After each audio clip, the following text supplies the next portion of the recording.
Hi folks, Erwin Ernstein here again, and with another Tuba demo. And this time we're going to be demonstrating a Thaon Helicon 4-valve double B flat instrument that's from Turino. So I imagine it's Turino, Italy, which means because it's Italian, it will play notes faster than just about anything other until such times as Ferrari or Lamborghini or whatever. Now this instrument was actually made, of course, way before the automobile ever came about. My guess is it's an 1880s construction. If you look at the way it's put together and the way it's built, yeah, you could debate that there were a lot of European manufacturers who are making instruments in this older style, 30 years later. I suppose it's possible. I don't know. But just from everything that I've looked at. Now, this instrument has seen a lot of action. You notice that there's this bright, been polished off here and here, because when I got the instrument, the keys had been knocked off of the instrument and it was unplayable at the time. Also in the close-up pictures, well, what I have here is, and it's maybe hard to see, that this is bent. This rotor stud that turns the rotor and valve is done. And I'm not sure, now this instrument's unusual in that the pads, the stops, are built into the linkage, and they are what rotates, and there's just this one centering pin here. So getting these valves exactly banked so that they open perfectly and close perfectly may be a little kind of a tough issue, depending, with all this one's been through. Now this also has the internal clock springs for the springs to return the valves. And that broke on the second valve, but I like my instruments to play. So I added, some springs here just to make it work, and believe it or not, it's not half bad. Now because the fourth valve's been through so much action, it sometimes is sticky. I just did some work on this instrument myself to make sure that it would play as good as it's going to be. Now I'll try and include a link. I actually did take this to a band rehearsal one time, and I also took it to a balcony club tips job just for the fun of it. And everybody really liked it. It's a very interesting and distinct sound. It doesn't sound like a modern tuba. Maybe it's closer to, say, a sambasso or a really tubby trombone, other than its double B flat. It also has a smaller European style shank. So I only have one mouthpiece that fits it, and this mouthpiece is a 24 AW, which is considerably smaller than what I normally play. I usually play like a loud 12 or a Rose Orchestra or solo. So because of that, it's going to affect my playing. And as I always tell people, if you don't like the sound of the instrument or the response of your instrument, it's time to go look at mouthpieces and see which one will make your instrument play better for you. Mouthpiece is a very personal thing, and it is based on the way you breathe and the way you perform, and as well as how the instrument responds, its age, and everything else. Now, this instrument, 1880s, okay, so at the time of this video, it's likely 140 years old if it's a day. Look as good when 140 years, I will not. If Master Yoda, the tuba player, was giving me any kind of instruction. Now, it's lightweight. It doesn't weigh nearly as much as any of the bigger instruments. You do have to kind of hold it to make it play. And of course, the valve doesn't have the precision manufacturing that we've seen in much newer, much better horns. Still, a playing 1880s instrument, well, that's pretty cool. So, what does it sound like? Well, let's see if I can make a sound with it.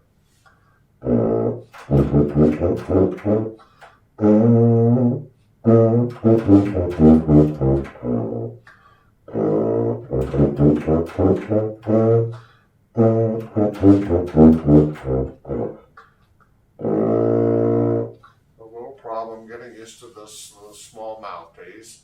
I'm not going to spend hours practicing with this instrument because I plan to sell it, and that's what this demo video is all about.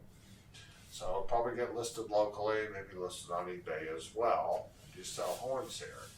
The intonation's not so bad. I'm going to try to include in the link the only time that I did play it in a professional thing is I'm going to include a link where Eli Browning was singing by Mears Deshane with our small Foxtrot Hot 5, and I had this instrument, and they put a mic right in front of it, and people really enjoyed hearing the thing and seeing it getting played.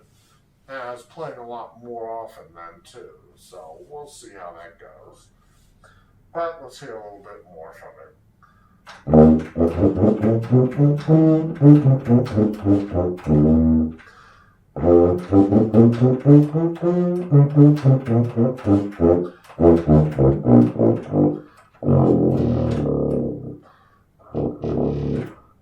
It gets a little harder to play the release up pedals, and it's not a huge bore instrument.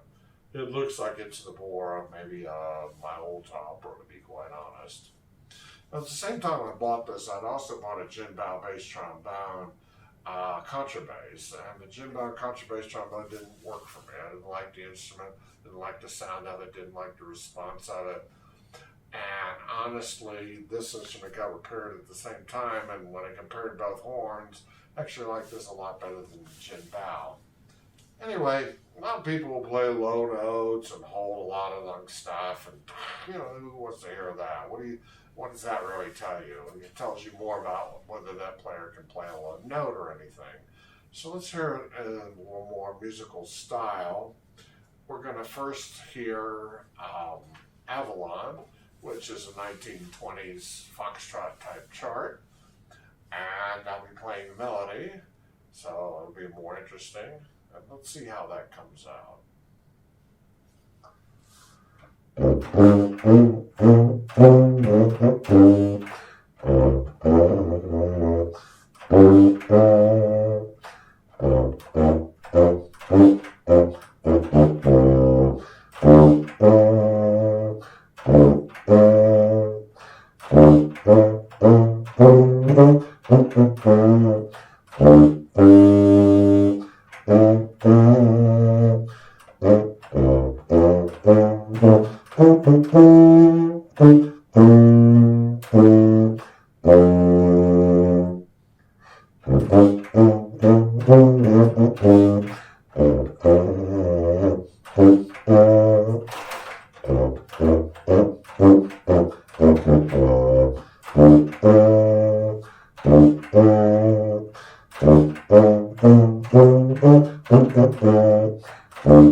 Valves don't always reset well. That'll be a little project for the next owner, you. And see how you do that one.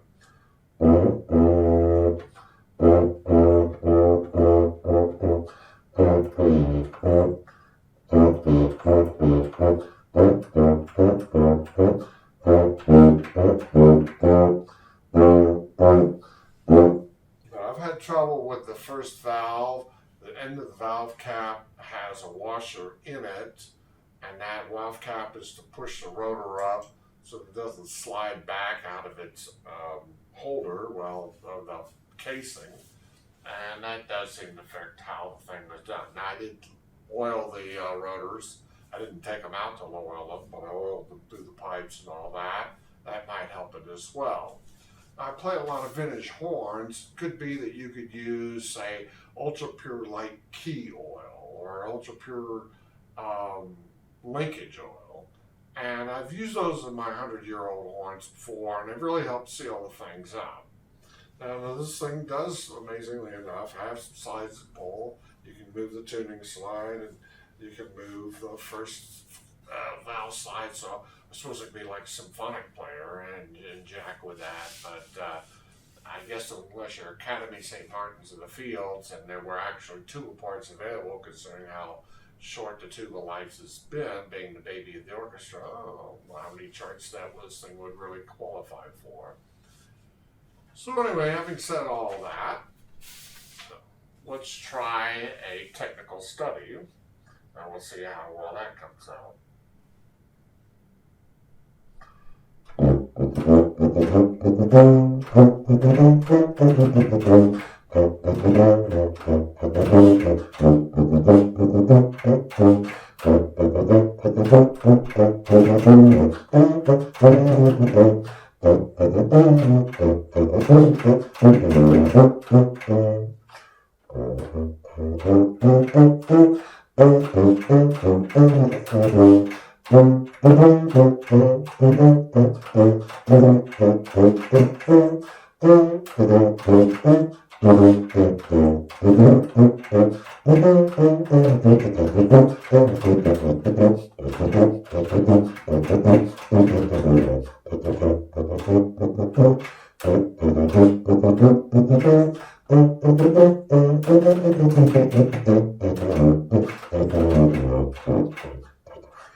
Now these technical studies, things like these etudes, things that were just notes, didn't really have much of a melody or didn't feel like a song, okay, zero interest in that. I did play this back in 1975. This is 2023, so to give you an idea how long ago that was. And I made first Cheryl City Band with it. But that was on a euphonium, it was not on the tuba. I didn't really play the tuba until my senior year in high school.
Let's try the last two lines again with me with a little more air, a little breathing a little better.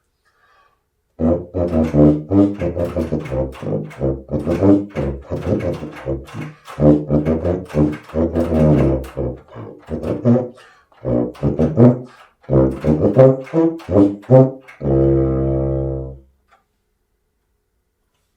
don't know how much difference that made, but I think you get a good idea of what this instrument can do, that it does play. Certainly good enough for Tuba Christmas. Certainly in most Tuba Christmas events, 50% of the people should never touch a horn. 40% of the people can play it. And then 10% are professionals and other people who just want to show up and their friends drag them into it, and they can really play, and that's not really the pinnacle of tuba performance.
Considering that's the most I've played this thing in probably 10 years, it wasn't too bad. And it was better than I would have expected. A little work, a little care. You could probably have a pretty decent playing 1880s Helicon. And it will play like an 1880s instrument. So there you go. My 1880s Thaon Helicon from Turino. I don't know anything about it other than that. It was just one of those lucky finds, and I've been thinning the thinning the tuba herd, and so this instrument will be for sale, and I hope someone will find a great interest in it. I believe this all to be brass and with copper accents. So it'd probably be quite stunning if someone would take it and really polish the thing up. It's kind of thin, but it's a little soft, although it's not as soft as, say, my Yamaha YP321 Euphonium of the 1970s. So there you have it. 1980s, 1880s Thaon Helicon. Thank you very much for watching.